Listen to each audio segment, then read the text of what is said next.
Ipponme mae. Your opponent is sitting facing you. When you sense that he's about to attack, draw your sword and cleave his temple. Follow immediately with a downstroke.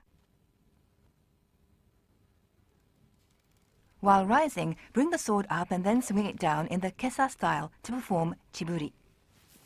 Align your rear foot with the front and then draw your right foot back. Extend your right elbow and replace the blade in the saya. At the same time, lower your rear knee to the floor.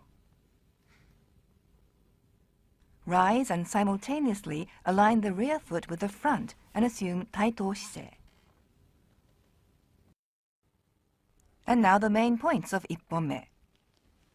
When striking your opponent's temple, make sure that the saya is pushed way back. Bring the sword up close to your left ear and over your head, as if to thrust to the rear. The sword should be parallel to the floor. On completion of the downstroke, the kisaki is slightly lowered. At the end of the chiburi action, the kisaki is pointing downwards at an angle of about 45 degrees.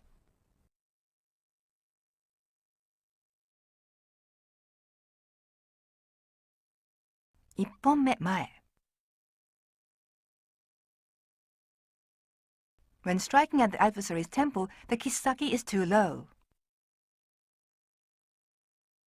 The kisaki should only be slightly lower than your right shoulder. When raising the sword overhead, the fists and kisaki are too low. The sword should be parallel to the floor. If the sword is held this way, the kisaki becomes too low. Slightly tighten the hold of the little finger of your left hand. When raising the sword overhead, turn the wrist slightly inwards, raising the blade close to the left ear as if to thrust to the rear.